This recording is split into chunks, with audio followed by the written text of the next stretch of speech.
Amis téléspectateurs, bonjour. Bienvenue à la source de la parole de vie.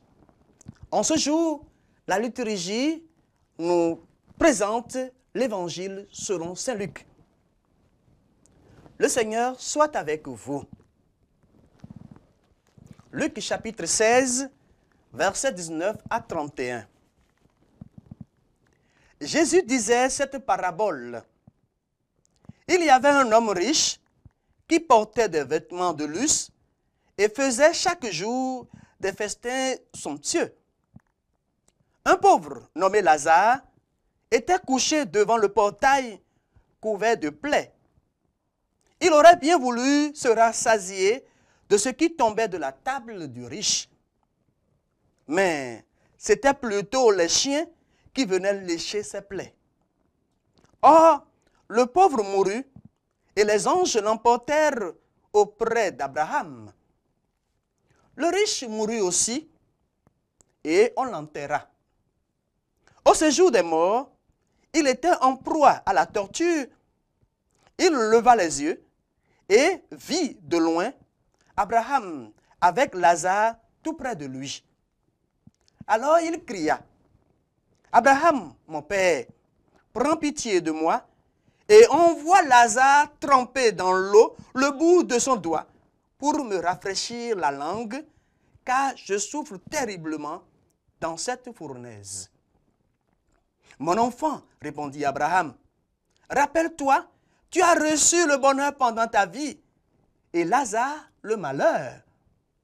Maintenant, il trouve ici la consolation et toi, c'est ton tour de souffrir.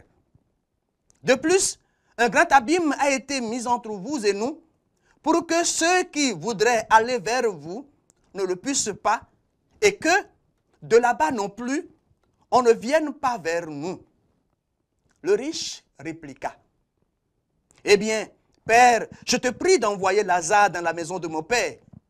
J'ai 5 frères, qu'ils les avertissent pour qu'ils ne viennent pas, eux aussi, dans ce lieu de torture. » Abraham lui dit, « Ils ont Moïse et les prophètes, qu'ils les écoutent. » « Non, Père Abraham, dit le riche, mais si quelqu'un de chez les morts vient les trouver, ils se convertiront. » Abraham répondit, « S'ils n'écoutent pas Moïse ni les prophètes, quelqu'un pourra bien ressusciter d'entre les morts, ils ne seront pas convaincus. » Acclamons la parole de Dieu.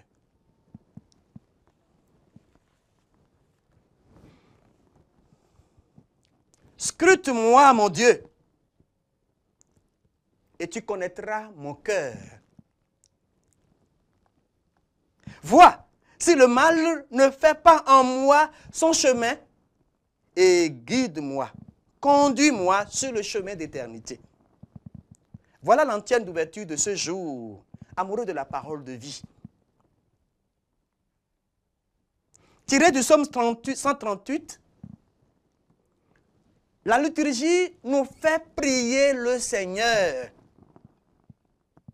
La destinée de l'homme se joue dans son cœur.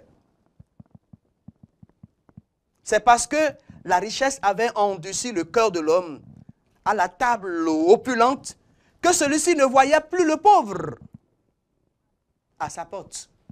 Combien de fois aujourd'hui la richesse nous rend aveugles face à nos frères et sœurs qui ont besoin même de notre sourire. Le matin, on ne sait même pas offrir le sourire à son collègue, à sa collègue, à son mari, à sa femme, à ses enfants. Et on renfonce toujours la mine. Parce qu'aujourd'hui, peut-être, nous sommes à tel poste. Aujourd'hui, peut-être, nous sommes, etc., etc. Le carême, période d'entraînement intensif de la communauté chrétienne, est par excellence le temps où doit se réaliser pour chacun de nous la conversion du cœur. La conversion du cœur. Le carême, ce n'est pas ne pas manger seulement, se priver de repas. Et nous savons souvent où on fait les rattrapages. Le carême, c'est la conversion du cœur. Raison pour laquelle nous prions le Seigneur d'orienter vers nous le cœur de ses fidèles et de nous envoyer son Esprit Saint. Nous devons demander constamment la présence de l'Esprit Saint en nous. Viens, Esprit Saint, remplis le cœur de tes fidèles et allume en eux le feu de ton esprit. Ce feu doit briller en nous. Pas seulement pour dire ou chanter en langue ou faire ceci.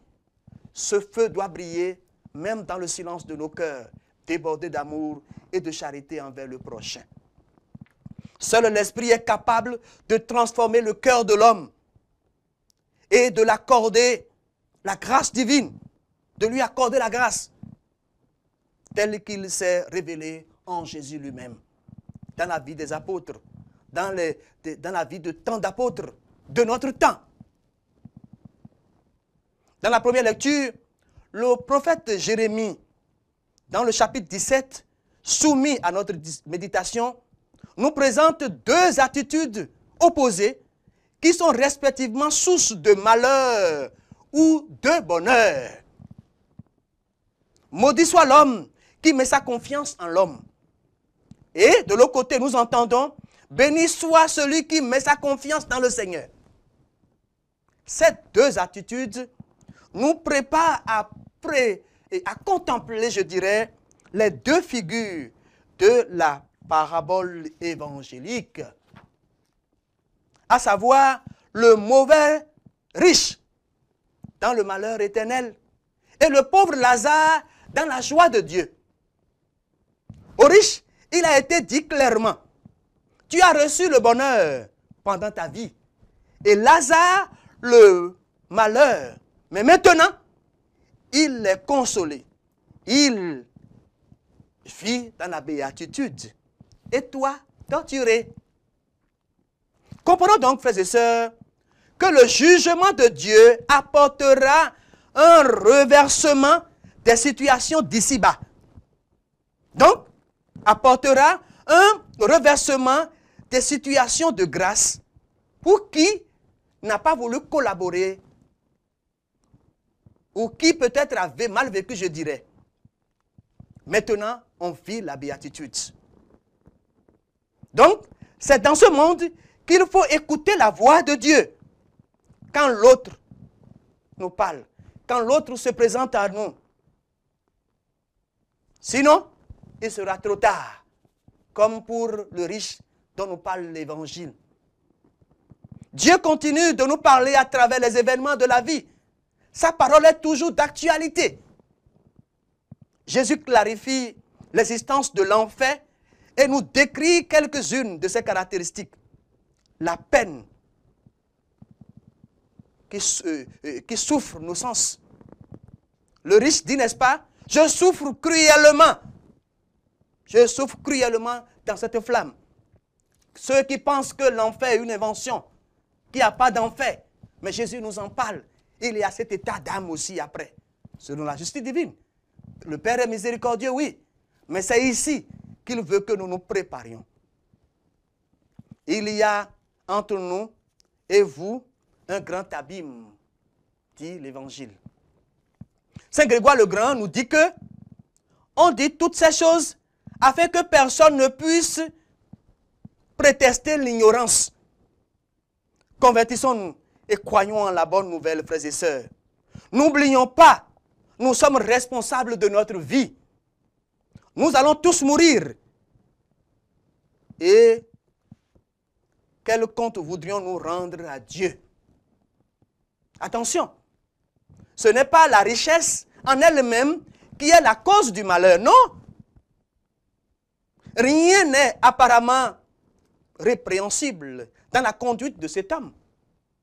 Seulement, c'est son égoïsme complet. Il fut insensible aux souffrances du pauvre Lazare. Donc attention, Dieu nous a donné la grâce d'être riches aussi. Combien de richesses avons-nous à travers les talents que Dieu nous a donnés? N'est-ce pas, il a donné quelque part à un autre 2, à un autre 5? Eh bien, c'est des richesses. Mais que faisons-nous de ces richesses aujourd'hui? Jésus dira ailleurs, tout ce que vous avez fait à ce sujet, c'est à moi que vous l'avez fait. Préparons-nous donc, frères et sœurs, à recevoir les grâces. Préparons notre paradis ici-bas.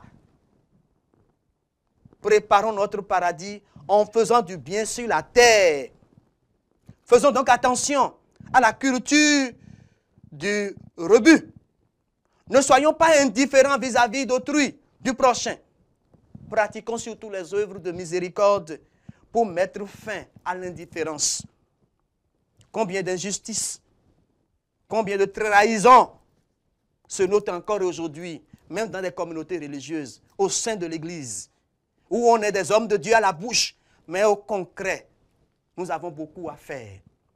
La conversion n'est pas réservée aux laïcs, aux je ne sais quoi, à nous tous baptiser, du plus petit au plus grand, comme du plus haut au plus bas.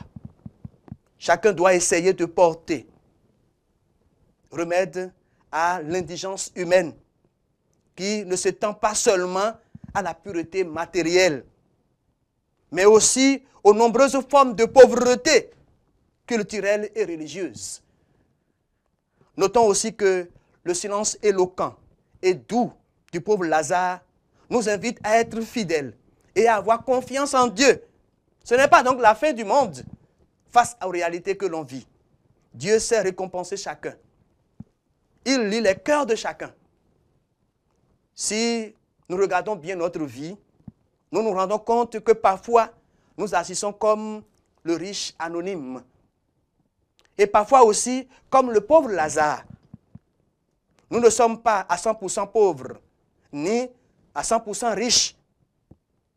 En ce temps de carême, nous sommes encore invités à faire l'effort pour tendre vers la perfection chrétienne.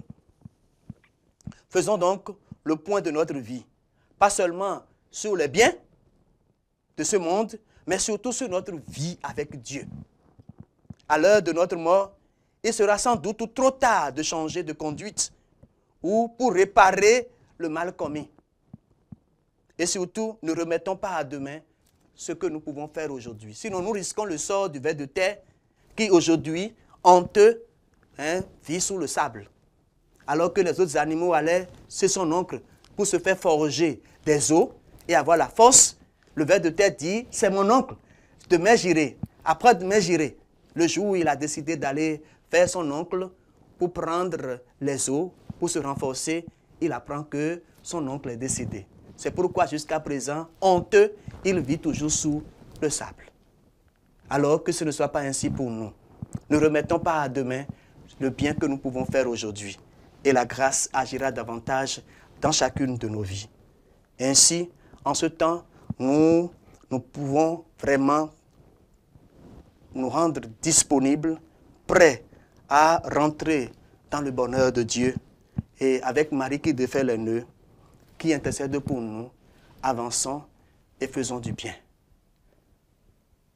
Comme le riche converti, faisons du bien et partageons ce que nous avons avec le pauvre. Chacun a quelque chose à donner. Nous sommes tous riches. Que la grâce nous accompagne. Au nom du Père et du Fils et du Saint-Esprit. Amen.